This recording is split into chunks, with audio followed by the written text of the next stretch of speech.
Pemirsa, terima kasih Anda masih bersama kami dalam Kominfo Newsroom.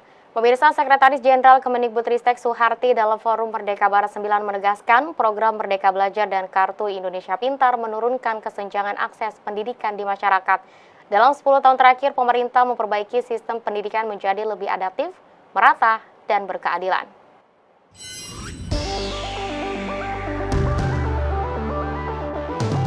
Kementerian Pendidikan, Kebudayaan, Riset, dan Teknologi menegaskan 10 tahun pembangunan pendidikan di bawah pemerintahan Presiden Joko Widodo sudah berada di koridor yang tepat, dengan terus berkomitmen untuk meningkatkan kompetensi anak-anak Indonesia melalui berbagai program Merdeka Belajar. Sekretaris Jenderal Kemendikbudristek Soeharti dalam Forum Merdeka Barat 9 di Jakarta mengatakan, dampak positif dari Merdeka Belajar saat ini mulai terlihat dengan penerapan kurikulum Merdeka.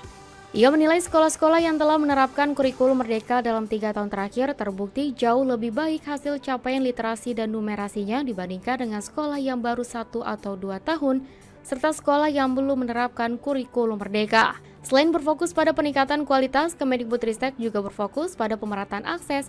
Salah satu upaya yang telah dilakukan dengan menyalurkan Kartu Indonesia Pintar dari jenjang sekolah dasar hingga perguruan tinggi, hingga menyesuaikan satuan biaya bantuan operasional satuan pendidikan, sebagai bentuk upaya percepatan pemerataan pendidikan di seluruh Indonesia, utamanya daerah 3T tertinggal, terdepan, dan terluar. Kita semakin yakin bahwa kita berjalan di koridor yang benar nih. Gitu. Kita betul-betul ingin meningkatkan kualitas pembelajaran yang akhirnya bisa memberikan dampak terbaik untuk meningkatkan kompetensi anak-anak kita. Dan kita fokusnya memang di dalam 5 tahun terakhir peningkatan kualitas. Namun tidak berarti mengesampingkan akses utamanya terkait dengan anak-anak yang tidak sekolah. Jadi tetap itu menjadi perhatian kita, salah satunya melalui program Kartu Indonesia Pintar. Informasi lainnya, pemirsa, Deputi Bidang Koordinasi Peningkatan Kesejahteraan Sosial Kementerian Koordinator Bidang Pembangunan Manusia dan Kebudayaan Nunung Nuriyartono menyebut, selama 10 tahun terakhir Indeks Pembangunan Manusia atau IPM di Indonesia mengalami peningkatan. Salah satu program yang berhasil dilakukan yakni peningkatan perlindungan sosial masyarakat melalui BPJS Kesehatan.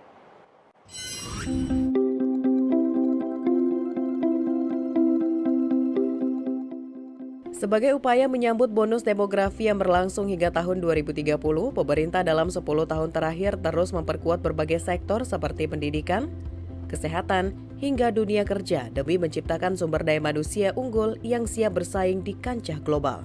Deputi Bidang Koordinasi Peningkatan Kesejahteraan Sosial Kementerian Koordinator Bidang Pembangunan Manusia dan Kebudayaan Nunung Nuriyartono menyampaikan pihaknya telah membangun desain pembangunan manusia yang komprehensif. Pendekatan ini melibatkan kebijakan di sektor pendidikan, kesehatan, dan perlindungan sosial yang saling terintegrasi untuk memastikan terciptanya kesejahteraan yang merata. Karena bicara pembangunan sumber daya manusia, maka kita tidak bisa bicara pada satu fase, tapi secara keseluruhan fase harus kita perhatikan dan kita cermati. Bicara prenatal berarti di sana kita melihat bagaimana pemerintah berupaya untuk bisa menurunkan angka stunting. Masuk ke PAUD, usia sekolah dan seterusnya, maka bagaimana sistem pendidikan berjalan. Di samping itu, Nunung juga menyebut dalam 10 tahun terakhir, pemerintah Indonesia di bawah kepemimpinan Presiden Joko Widodo telah berhasil meningkatkan siklus hidup dalam pembangunan manusia. Hal ini dibuktikan dengan capaian pemerintah Indonesia telah berhasil meningkatkan perlindungan sosial masyarakat melalui program BPJS Kesehatan.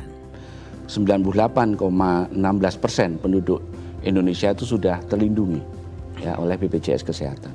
Dan intervensi pemerintah melalui PBI untuk kelompok rentan.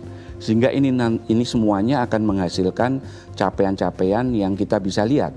Karena ujungnya dari pembangunan ini kan kesejahteraan.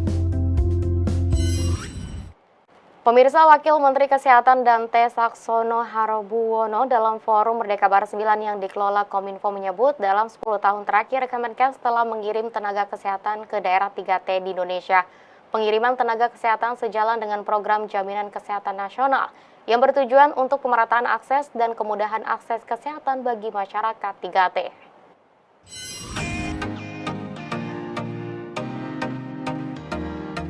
Di Forum Merdeka Barat 9 atau FMB 9 yang dikelola Kominfo, Wakil Menteri Dante Saxono mengatakan dalam 10 tahun terakhir atau selama era Presiden Joko Widodo, sistem kesehatan Indonesia mengalami lompatan besar. Transformasi sistem kesehatan di era Presiden Joko Widodo merupakan bagian dari langkah strategis pemerintah menciptakan SDM berkualitas menuju Indonesia Emas 2045.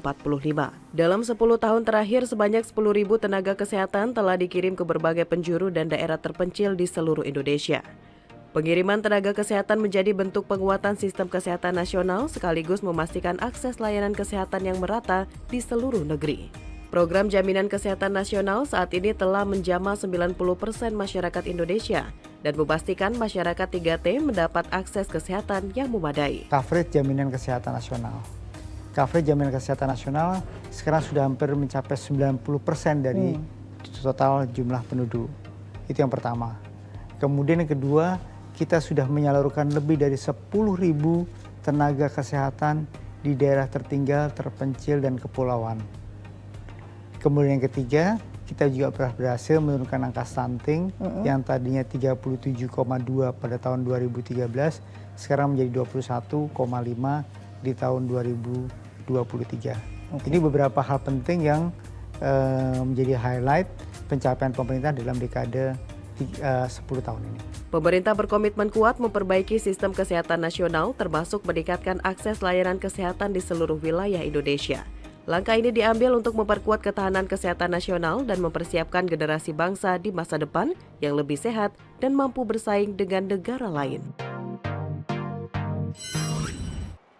Informasi lainnya pemirsa, dalam 10 tahun pemerintahan Presiden Joko Widodo berbagai program pembangunan nasional di Bumi Cendrawasih terbukti berhasil meningkatkan indeks pembangunan manusia. Pada tahun 2023, indeks pembangunan manusia mencapai 73,55%.